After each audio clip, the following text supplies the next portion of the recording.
యోహాను సువార్త 15వ అధ్యాయము 8వ వచనము చదువుతున్నాను. మీరు బహుగా ఫలించుట వలన నా తండ్రి మహిమ పరచబడును, ఇందువలన మీరు నా శిష్యులగుదురు. కృప కలిగిన తండ్రి, ప్రేమ కలిగిన మా యేసయ్య, మీ పాద సన్నిధిలో మీ వాక్యమును ధ్యానించే గొప్ప ధన్యత మాకు అనుగ్రహించినందుకు వందనాలు.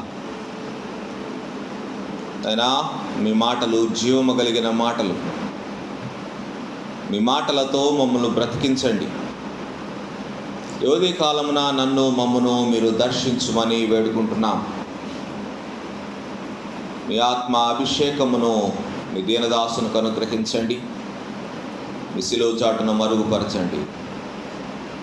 మీ దాసుని నోటి మాటలు, హృదయ ధ్యానము మీ దృష్టికి అంగీకారముగా చేయమని, ప్రతి ఒక్కరికి వినగల చెవి, సిద్ధమైన మనస్సు, వాక్యమును భద్రపరుచుకొని హృదయమును అనుగ్రహించుమని యేసయ్య అతి పరిశుద్ధ నామములో విన్నపములు అడిగి వేడుకుంటున్నాం తండ్రి, ఆమేన్. సువార్తీకరణలో చాలా శక్తివంతమైన, ప్రభావవంతమైన పరిచర్యను గురించి మనం ధ్యానం చేస్తూ ఉన్నాం. ప్రతి క్రైస్తవ విశ్వాసి చేయవలసిన పరిచర్య ఇది. సేవకులకి, ఎవాంజలిస్టులకి పరిమితమైన పరిచర్య కాదు. ప్రభువును నమ్మిన ప్రతి విశ్వాసి చేయవలసిన పరిచర్య. ఈ పరిచర్య చేయాలనే ఆశ, ఆసక్తి, ఆత్మల పట్ల భారము ఒక విశ్వాసిగా నీకుంటే,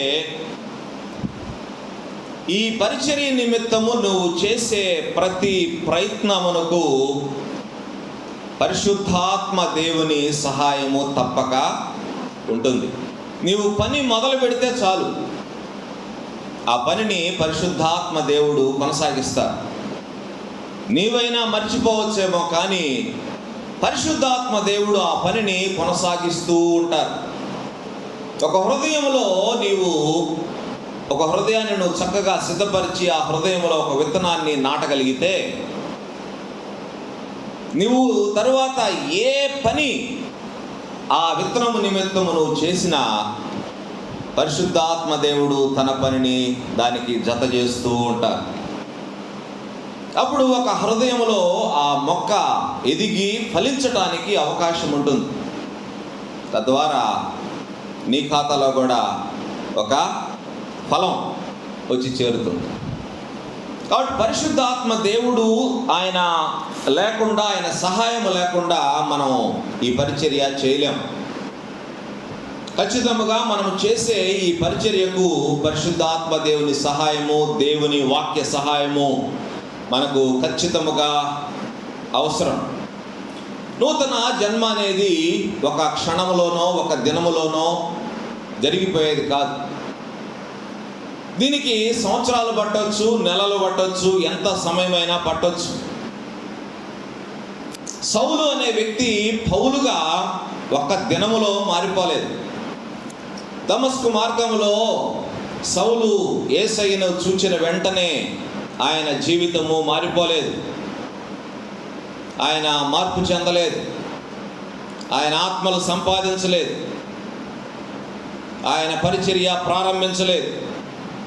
మిషనరీ ప్రయాణాలు అంతకంటే మొదలు పెట్టలేదు. పరిచర్య ఎక్కడి నుంచి ఆయన పరిచర్య ప్రారంభమైంది, ప్రభువును కలుసుకున్న తర్వాత ఆయన ఎక్కడికి వెళ్ళాడు, ప్రభువును కలుసుకున్న తర్వాత ఆయన ఏమి వ్రాస్తున్నాడు చూడండి. 17వ వచనంలో ఒక మాట వ్రాశాడు, గమనించండి. నాకంటే ముందుగా అపోస్తలులైన వారి యొద్దకు యెరూషలేమునకైనను వెళ్ళను లేదు, కానీ వెంటనే అరేబియా దేశములోనికి వెళ్ళి తిని. వెంటనే అరేబియా దేశములోనికి వెళ్ళి తిని. అరేబియా దేశములోనికి. గలతీయులకు పౌలు భక్తుడు ఈ ఒక్క వచనము రాయకుండా ఉన్నట్లయితే, పౌలు భక్తుని జీవితంలో ఒక ఇంపార్టెంట్ పార్ట్, ఒక ప్రధాన ఘట్టమును మనం మర్చిపోయేవాళ్ళం. మనకు అసలు తెలిసేదే కాదు. ఇంకా ఈ సంగతి బైబిల్లో మరెక్కడా వ్రాయబడలేదు. పౌలు భక్తుడు ప్రభువును కలుసుకున్న తర్వాత ఎక్కడికి వెళ్ళాడనే సంగతి పౌలు భక్తుడు స్వయముగా చెప్పాడు కాబట్టి గలతీ సంఘానికి మనకి తెలిసింది. ఆయనలో మార్పు ఎలా సంభవించింది, ఆయన పరిచర్య ఎప్పుడు, ఎక్కడ, ఎలా ప్రారంభమైంది, ఆయనకు ఇంత జ్ఞానము ఎక్కడి నుంచి వచ్చింది? యేసుక్రీస్తుతో 3.5 సంవత్సరాలు తిరిగిన వారికి కూడా ఇంత జ్ఞానం లేదే. యేసుక్రీస్తుతో తిరిగిన వారు కూడా ఇన్ని పుస్తకాలు రాయలేదే. పౌలు భక్తుడు మరి ఇన్ని పుస్తకాలు వ్రాయటానికి కావలసిన జ్ఞానము ఎలా దొరికింది? ఇంత వివరముగా, ఇంత స్పష్టముగా యేసుక్రీస్తుని గురించి ఈయన ఎలా వ్రాయగలిగినాడు? ఇన్ని సంగతులు ఆయనకి ఇంత స్పష్టముగా ఎలా తెలిసినాయి? యేసయ్యను దమస్కు మార్గములో కలుసుకొనంత వరకు ఆయనకు తెలిసినది, ఆయన తెలుసుకున్నది వేరు, ఇక ముందు తెలుసుకోబోయేది వేరు కదా.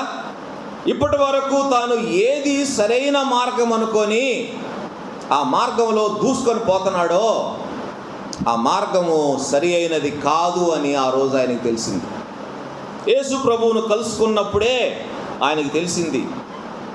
అప్పటి వరకు నేర్చుకున్నదంతా వ్యర్థమైన ఆయనకి అర్థమవుతా ఉంది. ఇక్కడ తాను నేర్చుకున్నదంతా తనను సరైన మార్గంలో కాకుండా తప్పుడు మార్గంలో నడిపిస్తూ ఉందని ఆయనకు అప్పుడే తెలిసింది. ఆయన నేర్చుకున్నది ఆయన తప్పుడు మార్గంలో నడిపిస్తున్నప్పుడు మరి సరైన మార్గం ఏదో తెలుసుకోవాలి కదా. నేను నడుస్తున్న మార్గం తప్పు, మరి నేను నడవాల్సిన మార్గం ఏది? ఏ మార్గంలో నేను నడుచుకోవాలి? దాని నిమిత్తము ఎవరి దగ్గరికి వెళ్ళాలి? మనమైతే ఎక్కడికి వెళ్ళేవాళ్ళని చెప్పండి? సౌలు స్థానంలో నీవు నేను ఉంటే ఎక్కడికి వెళ్ళేవాళ్ళం? సాధారణంగా యేసయ్యతో తిరిగిన యేసయ్య శిష్యులు కొంతమంది ఉన్నారు కాబట్టి వాళ్ళ దగ్గరికి వెతుక్కుంటా వెళ్ళేవాళ్ళం. అయ్యా, యేసయ్యతో నువ్వు తిరిగేవు కదా, సంగతులు కొన్ని నాకు చెప్పు, ఆయన సంగతులని మనం వెళ్ళి అడిగేవాళ్ళం. కానీ పౌలు భక్తుడు ఏమంటున్నాడు? 17వ వచనములో ఏమన్నాడు? నాకంటే ముందుగా అపోస్తలులైన వారి యొద్దకు యెరూషలేమునకైనను వెళ్ళలేదు. ప్రభువును ఎరిగిన వారి దగ్గరకు నేను వెళ్ళలేదు. పౌలు భక్తుడు యెరూషలేముకు వెళ్ళలేదు, కానీ ఎక్కడికో వెళ్ళాడు. మనుష్యుని వలన దానిని నేను పొందలేదు, నాకు ఎవరునూ దానిని బోధింపును లేదు, కానీ యేసు క్రీస్తు బయలు పరచుట వలననే అది నాకు లభించినది. నేను ప్రభువు వలన దీన్ని పొంది తిని. బల సహవాసం రొట్టె విరిచే విషయం ఎంత స్పష్టంగా రాశాడు పౌలు భక్తుడు. కాబట్టి పౌలు భక్తుని యొక్క జీవితము, పౌలు భక్తుడు ఆయన ప్రభువును కలుసుకున్న తర్వాత ఎక్కడెక్కడికి వెళ్ళాడో అవన్నీ మన జీవితాలకు కొన్ని పాఠాలుగా మనకు కనపడతా ఉన్నాయి. ఒక క్రైస్తవ విశ్వాసి మరి ఎక్కడెక్కడ ప్రభు కొరకు సాక్షిగా బ్రతకాలో తెలియజేయడానికి పౌలు భక్తుని జీవితము మనకు కొన్ని ఉదాహరణలు మనకు చూపిస్తూ ఉన్నది. చూడండి, పౌలు భక్తుడు 12వ వచనములో అన్నాడు, యేసుక్రీస్తు బయలు పరచుట వలననే అది నాకు లభించినది అన్నాడు. 15వ వచనములో రాశాడు, నన్ను దేవుడు ఈ పరిచర్య కొరకు ప్రత్యేకపరిచాడు అని రాశాడు. ఎప్పుడు ప్రత్యేకపరిచినాడంట? ఎప్పుడు? తల్లి గర్భమునందు పడినది మొదలుకొని. తల్లి గర్భమునందు పడినది మొదలుకొనేది ఎప్పుడు తెలిసింది ఈయనకి? ఎప్పుడు తెలిసింది? అరేబియా ఎడారిలో తెలిసింది. అరేబియాలో తెలిసింది. తల్లి గర్భములో నేను పడక మునిపే, పడిన తరువాత, పడినది మొదలుకొని దేవుడు నన్ను ఈ పరిచర్య కొరకు ప్రత్యేకపరిచినాడని అప్పుడు తెలిసింది. రక్షించబడిన ప్రతి ఒక్క విశ్వాసి ప్రత్యేకపరచబడిన వాడే. ఈ లోకంలో నుండి దేవుడు మనల్ని ప్రత్యేకపరిచినాడు. ఎందుకు దేవుడు మనల్ని ప్రత్యేకపరిచినాడు? ఇర్మియాతో కూడా అంటాడు దేవుడు, తల్లి గర్భములో నిన్ను నేను రూపింపక మునిపే నిన్ను ఎరిగి తిని. ఎందుకొరకు ఆయన ఎరిగాడు? ఎందుకొరకు ఆయన నియమించాడు? ఎందుకొరకంటే దేవునికి ప్రవక్తగా ఉండటానికి దేవుడు ఆయన నియమించినాడు. కాబట్టి మన జీవితంలో దేవునికి ఒక ప్రత్యేకమైన ఏర్పాటు ఉంటుంది. ప్రతి ఒక్క విశ్వాసిని గురించి, ప్రతి ఒక్క వ్యక్తిని గురించి దేవుని విషయంలో ఒక ఏర్పాటు ఖచ్చితంగా ఉంటుంది. దేవుడు ప్రతి ఒక్కరి గురించి ఒక ఆలోచన కలిగి ఉంటారు, ఒక ప్రణాళిక కలిగి ఉంటారు. దేవుడు మనల్ని ఎందుకు ప్రత్యేకపరిచినారు అంటే, ఈ దుష్టమైన లోకములో దుష్టమైన మనుషుల మధ్య క్రీస్తు కొరకు ప్రత్యేకమైన జీవితము జీవిస్తూ, ఆయన గురించి ప్రకటిస్తూ, ఆయనకు సాక్షిగా ఉండాలనేది దేవుని యొక్క సంకల్పం. ఇది దేవుని యొక్క చిత్తం. అందుకే మనల్ని ప్రత్యేకపరిచినారు. ప్రత్యేకమైన వ్యక్తి అంటే, ప్రత్యేకపరచబడిన వ్యక్తి అంటే, ఆ వ్యక్తి క్రీస్తుతో జీవించాలా, క్రీస్తు కొరకు జీవించాలా, మూడోది అవసరమైతే క్రీస్తు కొరకు మరణించాలా. అది ప్రత్యేకమైన జీవితం అంటే, అది ప్రత్యేకత కలిగిన జీవితం అంటే. అందుకే మరి పౌలు భక్తుడు ఆయన ప్రత్యేకపరచబడ్డాని పరిచర్యకు అన్నారు. ఆయన పడని శ్రమ లేదు, ఆయన పడని కష్టం లేదు, ఆయన పడని ఇబ్బంది లేదు. చివరికి తన ప్రాణమును సహితము తృణప్రాయంగా దేవుని కొరకు ఇచ్చేసినారు. ఈ పౌలు భక్తుని జీవితంలో మనం నేర్చుకోవాల్సిన విషయం, విశ్వాసి అనేవాడు అరణ్యములో బ్రతకడు, విశ్వాసి అనేవాడు అడవిలో బ్రతకడు. విశ్వాసి ఎక్కడుంటాడు? విశ్వాసి లోకములోనే జీవించాలా. మనం ఎక్కడికో పారిపోయి నేను ఇక్కడుంటే, ఈ మనుషుల మధ్య ఉంటే నేను చెడిపోతాను, పాడైపోతాను, నాశనం అయిపోతాను అనుకొని విశ్వాసులు అరణ్యాల్లోకి వెళ్ళటం మొదలు పెడితే అరణ్యం కూడా నాశనం అయిపోతుంది, అంతేగాని ఉపయోగం లేదు. కానీ విశ్వాసి అనేవాడు మనుష్యుల మధ్యనే బ్రతకాలా, లోకంలోనే బ్రతకాలా, కానీ ప్రత్యేకమైన జీవితము జీవించాలి, ప్రత్యేకత కలిగి జీవించాలా. ప్రభువు నన్ను ఎందుకు ప్రత్యేకపరిచినాడో ఎరిగి బ్రతకాల, ప్రతి దినము దాని కొరకే ప్రయాసపడాలా. ప్రభువు నన్ను ఎన్నుకున్న పనేంటి, ప్రభువు ఎందుకొరకు నన్ను ఈ లోకంలో ఉంచాడు, ప్రభువు నన్ను ఎందుకొరకు నన్ను ప్రాణంతో ఉంచారు, ప్రభువు నాకెందుకు ఆరోగ్యం ఇస్తున్నారు, ప్రభువు నాకెందుకు ఈ జీవితాన్ని ఇచ్చారు, ఈ కెరియర్ని ఇచ్చారు, నాకు ఇంత డబ్బు ఎందుకు ఇస్తున్నారు.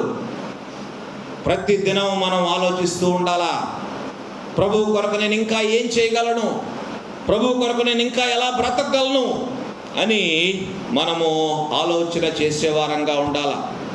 లోకము, లోక ఆశలు, లోక ఆకర్షణలు, లోక ఆచారాలు, లోక వ్యవహారాలు, లోక సంబంధమైనవి ఏవైనా కానీ మరి ఒక విశ్వాసిని అదుపు చేయకూడదు.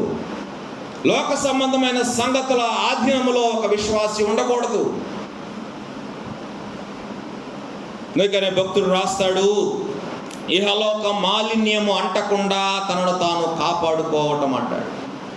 ఇహలోక మాలిన్యము తనను తాను కాపాడుకోవాలా, ఇహలోక మాలిన్యం అంటకూడదు. లోకానికి మనం వేరై బ్రతకాలా అంటే లోకంలో నుండి సెపరేట్ అయి బ్రతకటం కాదు, లోకములోనే ఉంటూ లోకములో ప్రత్యేకత కలిగి మనం బ్రతకాలి. లోకములో ఇతరులకు మాదిరిగా మనం బ్రతకాలి, ప్రభువుకు సాక్షులుగా మనం బ్రతకాలి. సౌలు పౌలుగా మారి పరిచర్య ప్రారంభించడానికి, తన కెరియర్ను మార్చుకొని ప్రభువు కొరకు జీవించడానికి ఎంత టైం పట్టింది? ఎంత టైము?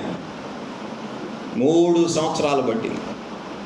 3 సంవత్సరాల సమయం పట్టింది. 3 సంవత్సరాలు యేసయ్య ఆయన యొక్క పేరును మార్చి ఆయనకు ట్రైనింగ్ ఇస్తూ ఉన్నారు. యేసయ్య శిష్యులకి ఎంతకాలం ట్రైనింగ్ ఇచ్చారు? ఎంతకాలం? 3.5 సంవత్సరాలు.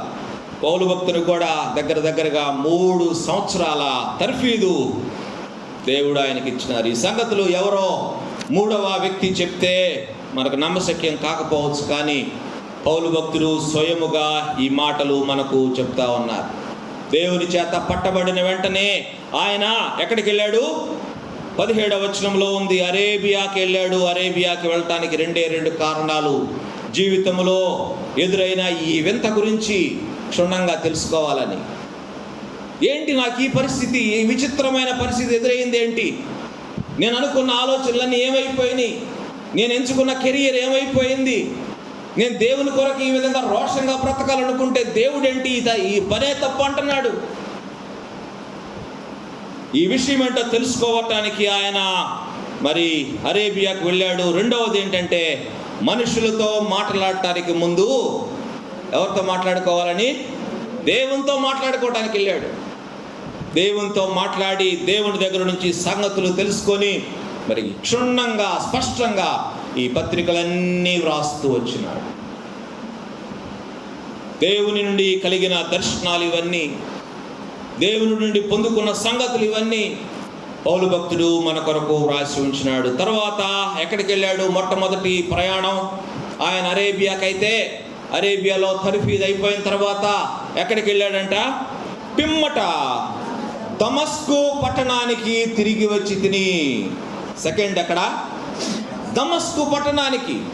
ఫస్ట్ ఆయన ప్రయాణం మొదలైంది ఎక్కడికి? దమస్కుకే.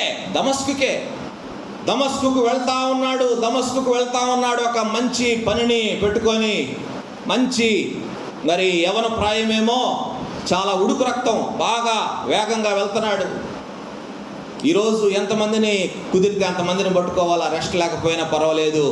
ఈరోజు క్రిస్టియన్స్ని చాలామందిని నేను జైల్లో వేయించాలనుకున్నాను. ఎంతో ఫాస్ట్గా వెళ్తున్న వ్యక్తి ఎంతో స్లో అయిపోయాడు.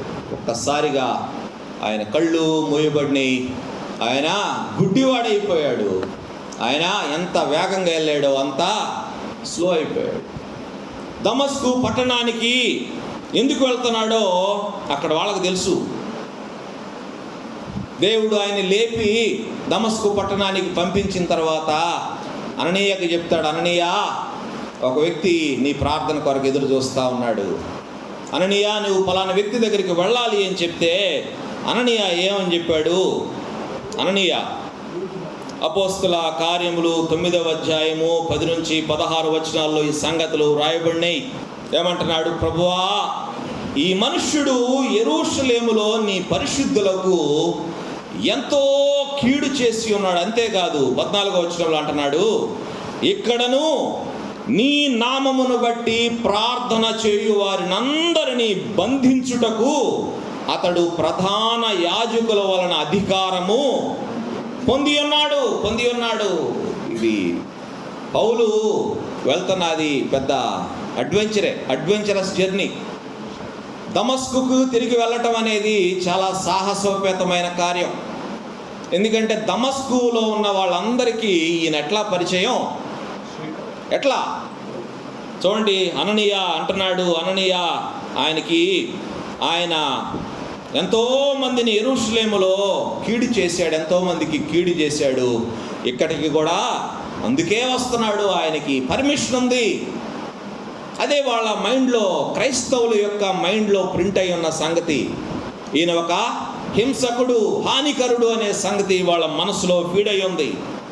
కానీ సంఘాన్ని శిక్షించాలని, హింసించాలని, నాశనము చేయాలని బయలుదేరిన సౌలు పౌలుగా మారి ఆ పట్టణానికే సంఘంతో తన సాక్ష్యాన్ని పంచుకోవడానికి వెళ్తున్నాడు. ఎంత గొప్ప సంగతి! అదే పట్టణానికి తిరిగి వెళ్తా ఉన్నాడు. అదే పట్టణానికి ఆయన సాక్ష్యాన్ని పంచుకోవడానికి వెళ్తా ఉన్నాడు. పూర్వం ఆయనకున్న సాక్ష్యము భయంకరమైన సాక్ష్యం. అందరూ ఆయనకి భయపడేవారు.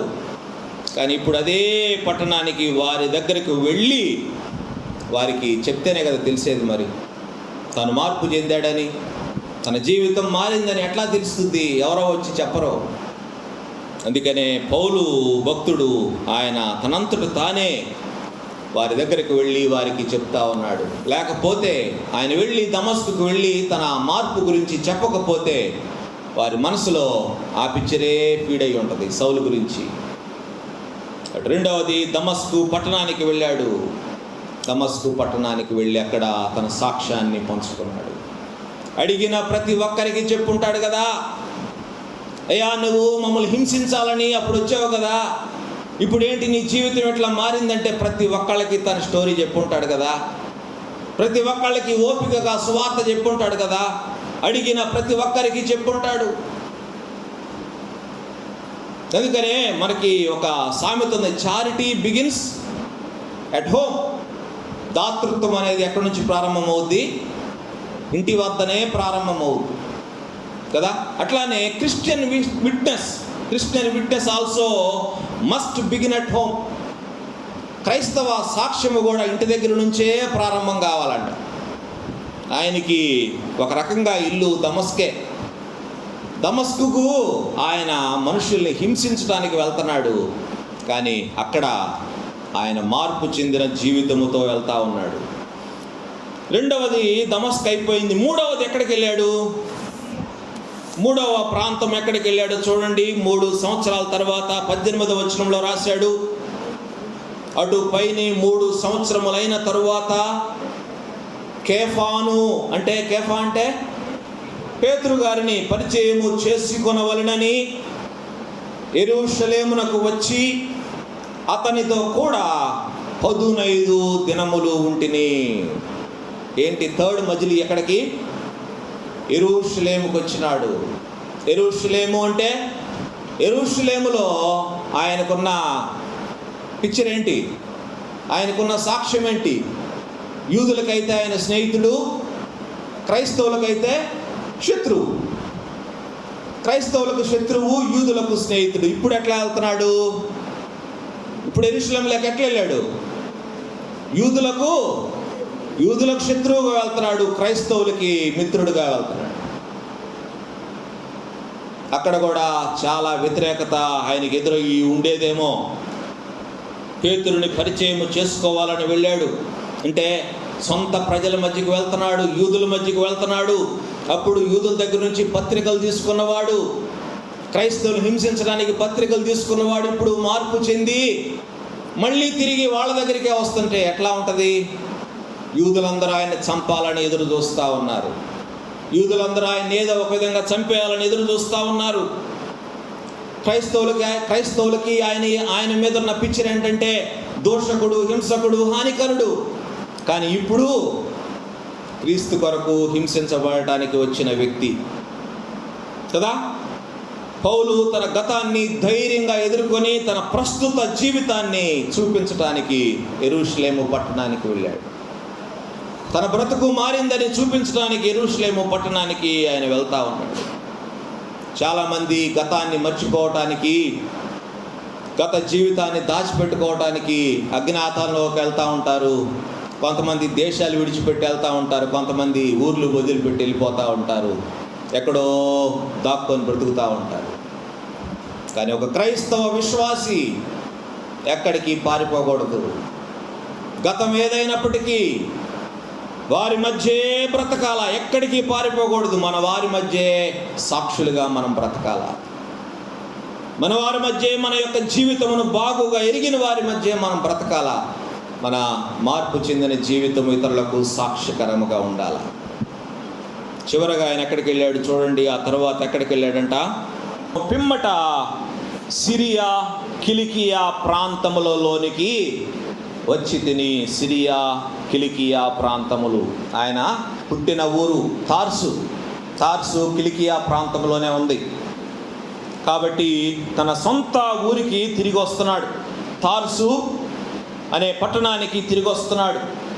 ఆయన పుట్టింది ఇక్కడే, ఆయన పెరిగింది ఇక్కడే, ఆయన ఫ్రెండ్స్ అందరు ఇక్కడే ఉన్నారు. చిన్ననాటి స్నేహితులు అందరు ఇక్కడే ఉన్నారు. వచ్చిన ప్రతి ఒక్కడు అడుగుతూ ఉంటారు, ఇంద్ర ఎట్టుండేవాడు, ఎట్టయిపోయావు? దేవుని కొరకు ఇంత రోషం కలిగి అప్పుడు బ్రతికేవు, ఇప్పుడేంటి ఇట్ట అయిపోయావు? ఒకప్పుడు అట్లా ఉన్నావు, ఇప్పుడేంటి ఇట్లా మారిపోయావు అని హేతు అడిగిన ప్రతి ఒక్కరికి ఆయన తన ఊరిలో సమాధానం చెప్పి ఉంటాడా? ఉండడా? ఖచ్చితముగా చెప్పి ఉంటాడు. అమ్మా నాన్నలు అడిగి ఉంటారు, ఏంట్రా దేవుని కొరకు అంత రోషం కలిగి నువ్వు అప్పుడు వెళ్తివే, ఇప్పుడేంటి ఇట్లా తిరిగి వచ్చావు? ఏదో అవుతావు అనుకుంటే ఏదో అయి తిరిగి వచ్చేవేంట్రా, మాకు అవమానాలు తెస్తున్నావు, తలవంపులు తెస్తున్నావు. అందరూ ఆయన్ని శిక్షించడానికో, లేకపోతే తిట్టడానికో, హేళన చేయడానికో, అవమానించడానికో అందరూ రెడీగా ఉండుంటారు. కానీ పౌలు భక్తుడు, he was ready to face anything. ఏదైనా ఎదుర్కోవడానికి ఆయన సిద్ధంగా ఉన్నాడు. అవమానాలు ఎదురైనా, హేళనలు ఎదురైనా, చీత్కారాలు ఎదురైనా, శిక్షలు ఎదురైనా, దెబ్బలు ఎదురైనా, తల్లిదండ్రుల కోపం ఎదురైన ఏదొచ్చినా ఎదుర్కోవటానికి ఆయన సిద్ధముగా ఉండి ఆయన అక్కడికి వెళ్ళాడు. దేనికి భయపడలా, పరిస్థితులకు భయపడలేదు, మనుషులకు భయపడలేదు. He was ready to face anything for Christ. He was ready to be called a fool for the sake of Christ. నన్ను అవమానించినా పర్వాలేదు, నన్ను పిచ్చివాడు అనుకున్నా పర్వాలేదు. ఎందుకంటే అప్పుడు రోషము కలిగి బ్రతికిన దినాలను జ్ఞాపకం చేసుకుంటే ఆయన ఎంత గొప్పవాడు అని తల్లిదండ్రులు అనుకున్నారో, ఇప్పుడు ఏంట్రా పిచ్చోడైపోయాడు నా కొడుకు అనుకొని ఉంటారేమో. యేసయ్య కొరకు పిచ్చోడవటానికి కూడా పౌలు వెనకాడలేదు.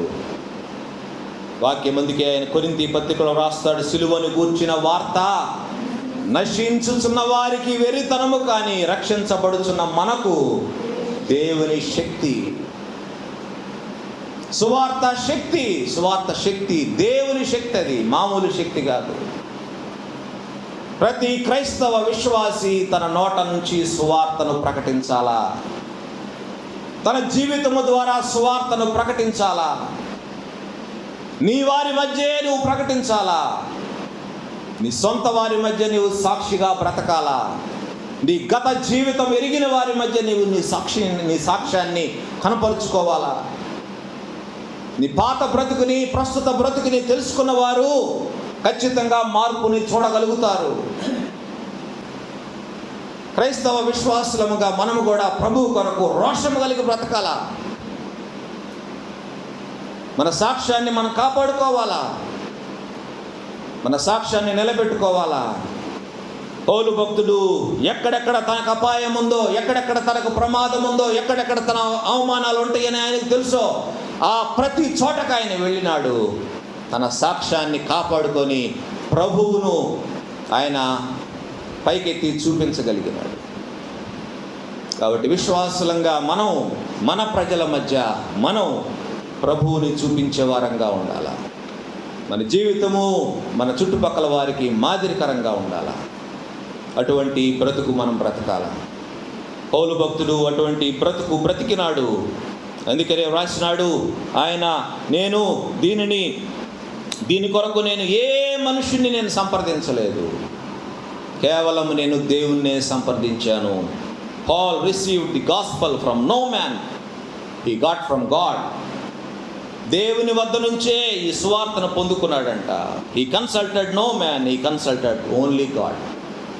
దేవుణ్ణే సంప్రదించినాడు, దేవుని దగ్గర నుంచి పొందుకున్నాడు, దాన్ని ఇతరులకు ప్రకటిస్తూ ఉన్నాడు. కాబట్టి ఉదయకాలం you have to be witnesses for Christ. క్రీస్తుకు సాక్షులంగా మనం బ్రతకాలా. Be a witness for Christ at home first. మొట్టమొదట నీ ఇంట్లో నీవు క్రీస్తుకు సాక్షిగా ఉండటం అలవాటు చేసుకో. మొట్టమొదట నీ ఇంటిలో నీవు క్రీస్తుకు సాక్షిగా ఉండాలా.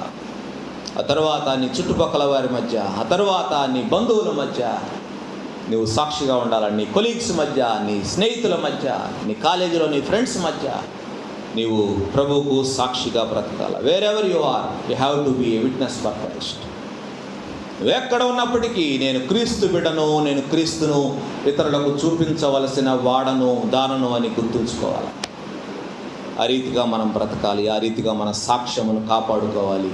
నిన్ను హేతువడుగు ప్రతి వానికి నీవు సమాధానము చెప్పగలగాలి. అది నిజమైన క్రైస్తవ విశ్వాసి యొక్క పని, బాధ్యత. కాబట్టి పౌలు భక్తుని జీవితము మనకు ఆదర్శం. పౌలు భక్తుని జీవితం మనకు ఒక గుణపాఠం. పౌలు భక్తుడు ఏ విధముగా తన జీవితమును, తన పరిచర్యను ప్రారంభించినాడో, మరి ఏ విధముగా తను ఇతరులకు మాదిరికరంగా బ్రతికినాడో, ఏ విధముగా ఇతరులను ప్రభు వద్దకు సంపాదించినాడో, ఏ విధముగా ఇన్ని సంఘాలు స్థాపించగలిగినాడు. ఇదే రీతిగా క్రైస్తవ విశ్వాసముగా మనము కూడా మన సాక్ష్యమును కాపాడుకుంటూ ఇతరులకు మాదిరికరంగా జీవించడానికి ప్రయత్నం చేద్దాం. అట్టి కృప దేవుడు మనందరికీ అనుగ్రహించునుగాక. ప్రార్థన చేసుకుందాం. తల్ల వంచండి. మన జీవితాలను పరిశీలన చేసుకుందాం. మనం నివసిస్తున్న చోట, మన ఆఫీస్లో, మన కాలేజీలో, మన ఇంట్లో మన సాక్ష్యం ఎలా ఉంది?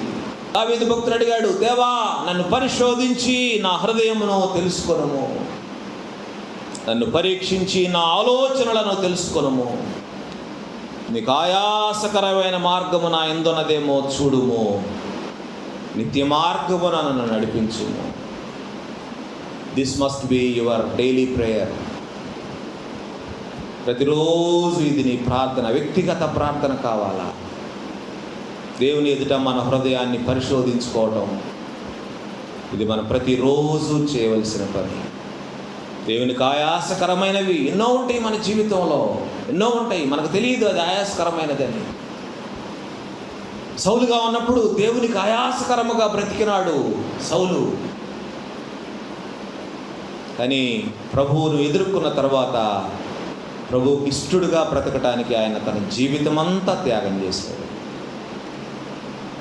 ప్రభువు కొరకు తన ప్రాణాన్ని సైతం పెట్టడానికి వెనుతీయలేదు. ఉదయకాలం మన జీవితాలను మనం పరిశీలన చేసుకుందాం. లోపాలుంటే ప్రభువుని అడిగి సరి చేసుకోవడానికి ఉదయకాలము తీర్మానం చేసుకుందాం. ప్రభువు సాయం చేస్తారు. ప్రార్థన చేసుకుందాం. కృప కలిగిన తండ్రి, ప్రేమ కలిగిన యేసయ్యా, మీకు వందనాలు ప్రభువా. పౌలు భక్తుని వ్యక్తిగత జీవితమును మాకు పాఠముగా మీరు చూపించినారు, నేర్పించినారు. ఆయన ఒకప్పుడు ప్రభువా మిమ్మల్ని హింసించిన వ్యక్తి ఇప్పుడు మీ కొరకు హింసించబడుతున్న వ్యక్తి.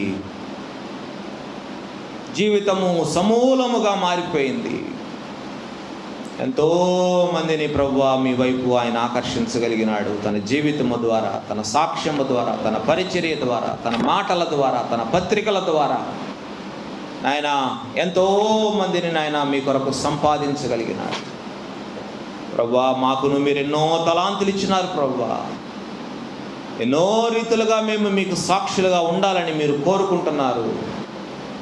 ఎంతోమందికి మాదిరిగా ఉండాలని మీరు కోరుకుంటున్నారు. కానీ మా బ్రతుకులో లోపాలు ఉన్నాయి ప్రభువా. మీకు ఆయాసకరమైన మార్గములు మా జీవితంలో ఉన్నాయి నాయన. క్షమించండి, క్షమించండి. మీకు ఇష్టమైన జీవితము జీవించుటకు నాయన మేము తీర్మానం చేసుకొని ఆ రీతిగా మేము ప్రయాసపడి ఆయన మీకు ఇష్టమైన బ్రతుకు బ్రతకటానికి, అనేకులను మీ కొరకు సంపాదించడానికి మమ్మల్ని ఈ దినాల్లో మీ సాధనములుగా వాడుకోనండి. మీ చిత్తము కొరకు నాయన మేము ఎదురు చూస్తున్నాం. మీ బిడ్డలముగా మేము ఉండటానికి మేము ఇష్టపడుతున్నాం ప్రభువా. సహాయం చేయమని వేడుకుంటున్నాం. ఇంకా తమ జీవితములు మీకు సమర్పించక, మీకు లోబడక విధేయులవుతున్న వారి కొరకు ప్రార్థిస్తూ ఉన్నాం. అటువంటి వారిని కనికరించండి ప్రభువా. మీ చిత్తమైతే అయినా వారు మిమ్మును సంపూర్ణ రక్షకునిగా అంగీకరించి సంపూర్ణముగా తమ జీవితములను మీకు అప్పగించి మీకు లోబడుటకు మీ కృపను వారికి ప్రసాదించండి.